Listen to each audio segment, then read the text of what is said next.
మధ్య ఎక్కడ చూసినా సోషల్ మీడియాలో అయినా మూవీస్లో అయినా లేదంటే రీల్స్లో అయినా ఎక్కడ చూసినా ఈ మధ్య స్టేజ్ మీద కూడా వాడేస్తున్నారు బూతులు. బూతులు మాట్లాడడం అంటే వాళ్ళ ఫ్యాషన్ అయిపోయింది ప్రతి ఒక్కడికి. కాదు, బూతులు మాట్లాడితే వ్యూస్ వస్తాయి, బూతులు మాట్లాడితే లైక్స్ వస్తాయి, బూతులు మాట్లాడితే మూవీస్కి బజ్ వస్తుందంట.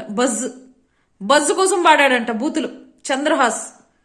మూవీ ప్రమోషన్స్ లో సాంగ్స్ పాడతానని చెప్పేసి సాంగ్ లో తన ఓన్గా 4-5 లిరిక్స్ యాడ్ చేసి బూతులు మాట్లాడాడు అనమాట.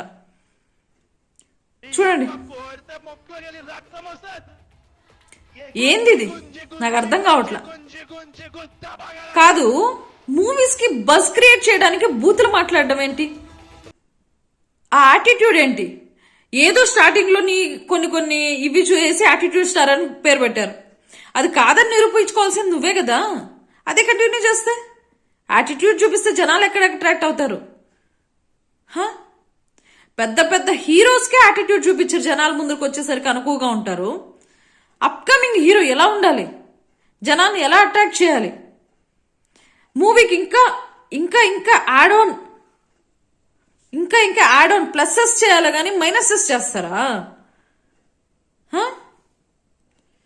నీ మూవీ ఎలా ఉన్నా జనాలు వస్తారా? ఈ యాటిట్యూడ్ చూసి జనాలు వస్తారా మూవీ చూడడానికి? నీ మూవీ ప్రోమో చూసాను, చాలా బాగుంది, నీ డాన్స్ బాగుంది, యాక్టింగ్ బాగుంది, అంతా బాగుంది. కానీ నువ్వు చేసిన కొన్ని పనుల వల్ల మూవీకి రావాలనిపించట్లేదు. ఇలానే ఎంతో మంది అనుకుంటారు కదా. స్టేజ్ మీదేమో యాటిట్యూడ్ చూపించావు, ఇప్పుడు మూవీ రిలీజ్ అయిన తర్వాత ఏడుస్తున్నావు. ఏంది ఇది? ఇంటర్వ్యూస్ లో నేను ఎందుకు సారీ చెప్తానని అక్కడ కూడా యాటిట్యూడ్ చూపించావు.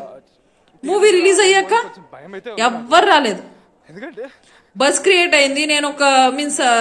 దీనివల్ల కూడా చాలా మందికి రీచ్ అయింది. సో జనాలు మొత్తం వచ్చేస్తారు థియేటర్కి అనుకునేసావేమో.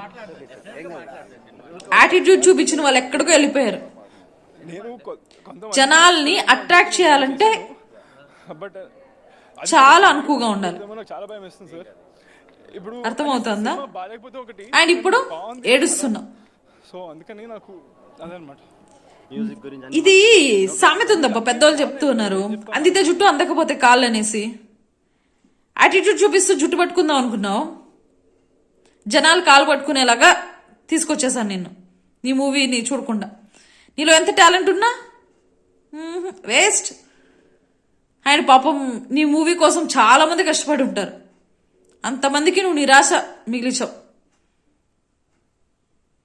ఇంకా మీదటన్నా ఇలాంటివి యాటిట్యూడ్ వదిలేసి మంచిగా ఉంటావని, నెక్స్ట్ మూవీస్ సక్సెస్ అవ్వాలని కోరుకుంటున్నాను. నువ్వు మంచిగా ఉంటాయి. All the best.